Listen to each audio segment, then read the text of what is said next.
A blank white canvas sold for $15 million at Christie's last year. In the auction room, collectors held their breath as paddles rose in succession. A masterpiece of minimalist art or a child's scribble? The question hangs in the air alongside the staggering price tag. In this video, we'll unravel the paradox of simple art commanding astronomical prices. We'll explore the historical context and conceptual innovations that elevate these works. From Rothko's color fields to Newman's single stripes, discover the hidden complexity behind artworks that provoke the common reaction. My 5-year-old could do that. What if I told you that encountering a white canvas with a red stripe is like learning a new language? While appreciating the Mona Lisa merely requires recognizing familiar visual vocabulary, while countless visitors admire Da Vinci's masterpiece for its technical brilliance, minimalist art demands something different, a conceptual framework that many viewers find themselves without. The cultural upheaval of post-war America seeded a radical rethinking of art itself. Abstract expressionism emerged first, with artists like Jackson Pollock creating emotionally charged works that broke from representation. Minimalist artists then deliberately stripped away recognizable imagery, focusing on the fundamental elements of color, line, and space. This represented a revolutionary reconceptualization of what art could be. Consider Barnett Newman, whose signature zip paintings featured large fields of color bisected by thin vertical lines. These works emerged from Newman's profound philosophical questioning about existence and the sublime. His 1948 essay, "The Sublime Is Now," articulated his search for a new visual language that could express transcendent ideas without relying on European artistic traditions or religious symbolism. I remember my first encounter with Newman's Via Heroicus Sublimis at MoMA, initially dismissing it as just a red canvas with lines, until a docent encouraged me to stand closer. The 18-foot-wide field of red gradually engulfed my peripheral vision, creating an unexpectedly physical experience that transcended mere looking. Art historian Anne Temkin noted that Newman's paintings were not about reduction, but about essentialization. This captures precisely how Newman spent weeks perfecting each color field, meticulously calculating proportions to create specific physical and emotional responses in viewers. A sense of vastness or confrontation with something greater than oneself. Newman himself once said, "If you understand my painting, you understand there's a man there." He believed his canvases contained his essence, his struggles with Jewish identity after the Holocaust, his contemplation of creation myths, his search for meaning in an increasingly chaotic world. The apparent simplicity masked extraordinary conceptual depth. The physical encounter with Newman's work proves equally complex. The saturated red seems to pulse. The relationship between the vertical lines creates subtle rhythms that unfold only with time and attention. These experiences are carefully orchestrated through Newman's artistic choices. The tragedy of minimalist art lies in this disparity. Dismissal takes seconds, but appreciation requires hours of contemplation. Robert Morris's geometric forms, Donald Judd's progression pieces, Agnes Martin's delicate grid paintings, each artist created work that requires viewers to slow down, to experience rather than merely see what remains invisible to the untrained eye. The historical context of artists responding to a world grappling with nuclear weapons and existential uncertainty. The technical innovation developing new materials and methods. The philosophical underpinnings about perception and meaning that informed these approaches. The simplicity of minimalist art represents radical innovation. These artists created new visual languages that expanded the definition of art itself. They challenged viewers to reconsider their expectations and engage more deeply with perceptual experiences. A white canvas with a red stripe becomes a space for contemplation, for questioning, for experiencing something beyond the everyday.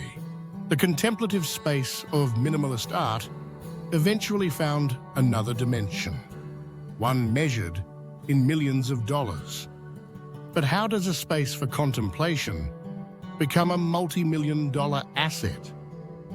A single auction reveals the mystical intersection of art and economics.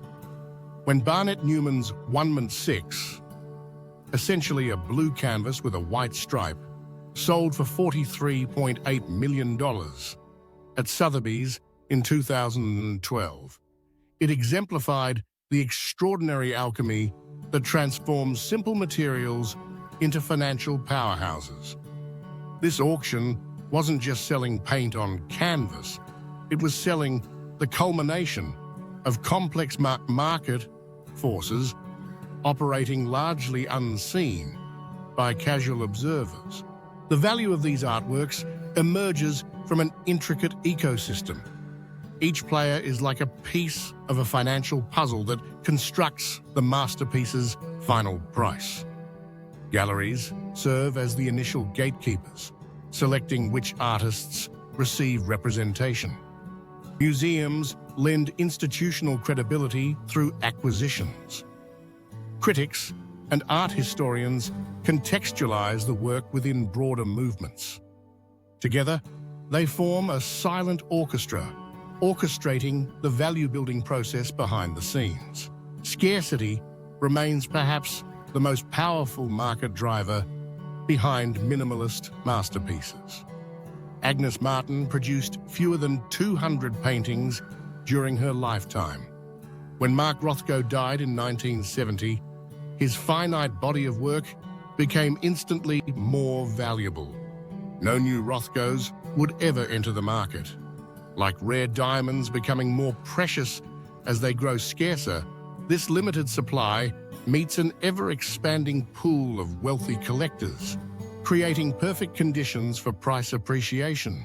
Consider the emotional journey of Twombly's Untitled and New York City, which sold for $70.5 million in 2015. Created in 1968, it was first purchased by collector Robert Mnuchin for approximately $2,500. The collector's initial passion transformed into an investment that increased nearly 30,000-fold. The painting itself hadn't changed, only its history and context had evolved. Institutional validation represents another crucial component in this value creation process. Amy Capilazzo, former chairman of Global Fine Arts at Sotheby's, explains, when MoMA acquires a work, it's like the Good Housekeeping seal of approval. This endorsement matters enormously. The 2013 retrospective of Kazimir Malevich precipitated a 43% increase in his market prices over the following 2 years. The financial performance of blue-chip minimalist art often outpaces traditional investment vehicles. While the S&P 500 provided an average annual return of 7.5% from 1990 to 2020, Donald Judd's sculptures appreciated at nearly 11% annually. These artworks have proven remarkably resilient.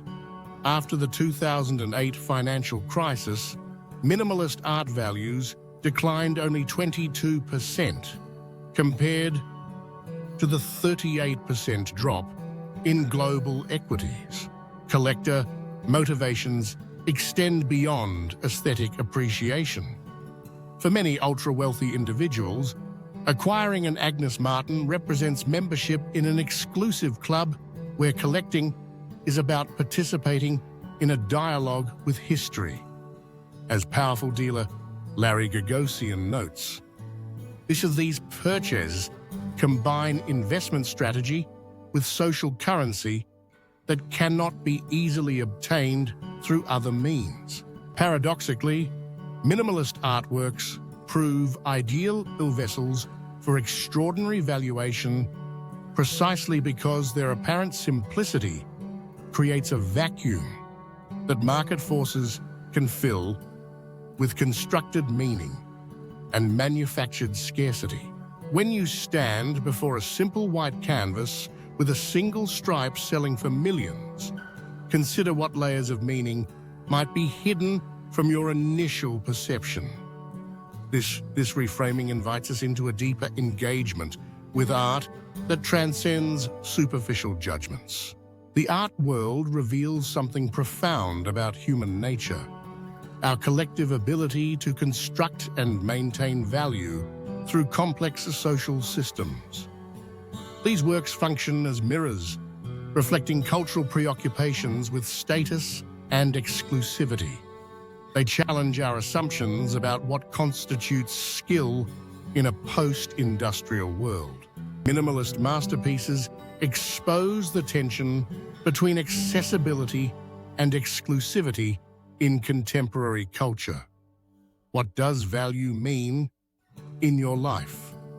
Their deceptive simplicity creates a perfect test of cultural literacy, determining who can see beyond the surface. Next time you pass a seemingly simple painting, remember it reveals as much about our values as it does about art itself.